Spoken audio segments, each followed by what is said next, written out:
Hello everyone, this is Mark Van de Wettering of the Brainwagon blog.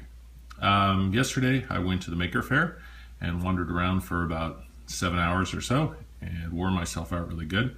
Had a great time, and I picked up a few little gadgets here and there while I was wandering around the exhibition that I thought maybe other people would be interested in, so I thought I'd do this little quick video.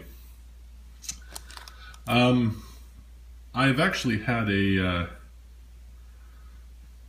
I've been doing some experiments with GPS modules. This is an old one that I had. This is a Parallax PMB 648 or something. It's actually made by Serocom, as you can see. And this is actually, you can still find the data sheet to this on the Parallax website. But you can see it's kind of not super breadboard friendly. It's got a lot of wires. It's not particularly sensitive either. I can't seem to get a lock when I'm inside the house using this. So I've been in the mood to get a new GPS module. So over at the Maker Shed, I picked up this little module, which you can see is quite a bit smaller and set up for breadboard use. This is their what they call their Ultimate GPS Breakout version 3, and you can see that it's got a little coin cell holder with it piggybacked, which is nice. It should be easier to solder some pins in and use it in a breadboard. I don't have an immediate use for this one, but I thought it would be kind of fun to have in my box. It wasn't particularly on sale or anything. I think these sell for around $35 or $38, something like that. There's probably cheaper things to use, but you know, you can never have too many GPSs. So that was, I got this in the Maker Shed part of the exhibition. Let's see. I might use that for a timekeeping application. I've been experimenting a little bit. This is something I've had around for a while. This is the Teensy LCS. This is a $13 Teensy powered. You can see the chip name is MKL, whatever it is. It's a Freescale ARM 32-bit. These boards are really cheap. They're $13 list. I got this one from SparkFun, I believe. And but they the Teensy guys were on sale or were at the exhibition, and so I picked up two of these Teensy 3.1s on sale for $15 a piece. So they're normally 20 or 20. It depends on where you get them and how they're shipped. They actually had the Teensy LCS as well for only $9, but I thought the 3.1s were kind of more useful. They handed me one of these, which is their nice little card that shows what all the pins do. These are remarkably capable little gadgets. Lots and lots of good stuff going on. Programmable basically from the familiar Arduino-ish environment. Includes all sorts of great stuff, actually. They're really capable. And these are and they're also really good. You can see they're, well, you can't really see from this one. They're really quite small and therefore really good to use on breadboards. Last week I picked up, this is from Amazon, just a set of these little mini breadboards, and these will actually probably work pretty well on those. So pretty excited to be playing around with these a little bit more. These are becoming sort of my more go-to tinkering toys. I've been doing most of my work with an old Teensy 3 that I had lying around, but that's kind of fun and interesting. Okay, what else? For no real reason, I picked up a new TI 430 launch pad. These are cheap, 13 bucks, something like that, $12.99. Where does it say? Doesn't say on the back, but yeah, they were cheap. I actually have an older launch pad that I haven't really done much with, so this is kind of a win. If the future tells me anything, or if the past tells me anything, I probably am going to work on this. But the Platform.io platform should be able to program these. So this is a nice little board, a little more fancy than the previous incarnations of this.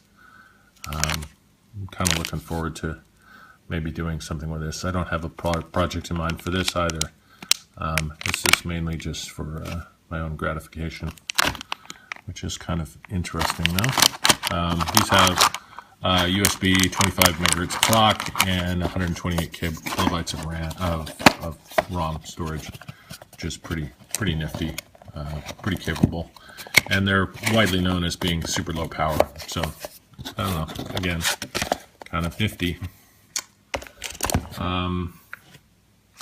A former colleague of mine, Erin Thompson, has been as a new Kickstarter for Modulo Labs, and she's got basically a sort of backplane interface that allows you to plug in a whole bunch of modules. And one of the things that they use are the Photon, made from a company called Spark.io, which has now changed to be Particle, and is now working closely with SparkFun. One thing I'm kind of irritated with is the company name of Particle and then the product name of Photon. If you Google for Particle and Photon, it does not put you right at their page. It's kind of annoying that you have to grope around to do this. But this is their you can get this kit off their website for $29. That's what I paid. It was just the list price. They're just beginning to ship the Photons now. The naked chip should be $20 when it's done. And this comes with the board itself, which, as you can see, is really tiny. Includes Wi-Fi, and then has a breadboard in the kit, and then also some USB cables and other little things to attach to it. I'm kind of got mixed feelings about this kind of a product. They have an online development environment that you create an account and you can load code, and the whole thing about the Spark is it actually, or the Photon and their earlier product, which I think was called the Core, is that it downloads code over the web automatically. I'm kind of leery about environments that cause me to, use other people's infrastructure, notably their what they call the Photon cloud or the particle cloud or something crazy like that, to get code to what is essentially a little tiny, box. I kind of like to have all the bits of this in my own control. But there are some really interesting features about it. It's obviously set up to do sort of Internet of Things, web type applications, and spool data back and forth, and the communications infrastructure, while it's not totally owned by you, is actually pretty interesting. I'm not 100% certain I'm going to like it, but I'm going to try to use it in a future project, maybe just for doing some simple monitoring of temperature or something, and just see what kinds of things I can do with it that are interesting. So, but that was kind of a nice little doohickey, and I'm looking forward to playing with that. And the last major thing I got was kind of something somewhat unexpected. This little mini keyboard, and I haven't tried this out yet. I'll provide some information on my blog as I use it, but it's a little wireless keyboard, and it seems like exactly the kind of thing that I would want to use on a Raspberry Pi. So it's got like a little, keyboard, and it's chiclet keys and stuff, and then there's a little mouse pad up at top, which is kind of cool. It apparently auto powers off after a few minutes of use, so it should be Spartan on your battery. It actually has a USB port, which is kind of weird, and also a on-off switch there, you can see. So that's kind of interesting. And I guess this is the little lithium-ion battery. I guess I'd imagine that this would be programmed by AAAs or something, put AAAs in it, but apparently it's lithium-ion, so that's what you use the USB cable for recharging. Interesting little gadget. I'm hoping that, and it includes a little cable and stuff. So this is, I got this from the dfrobot.com guys. They have a whole bunch of interesting products. I think they're importing from China. They have their own raft of Arduino clones, some of which have Bluetooth LE and are priced at sort of an interesting price point. I'm going to have to look into their stuff again. I hadn't heard of them before. They had a rather large booth with lots of sensors, lots of Arduino stuff. This and also some robot kits were just platforms with motors and stuff that you could use in the $30 to $40 range. That seemed really interesting as well. I didn't end up biting on any of those. I'm going to use this for my Raspberry Pi in my living room that I have hooked to basically sort of as a home theater setup. So this costs $15. I think they're $20 on their website if you try to order them. So anyway, that's been kind of my thing so far. I got, like I say, I got some good toys. Wandered around, had a good time at the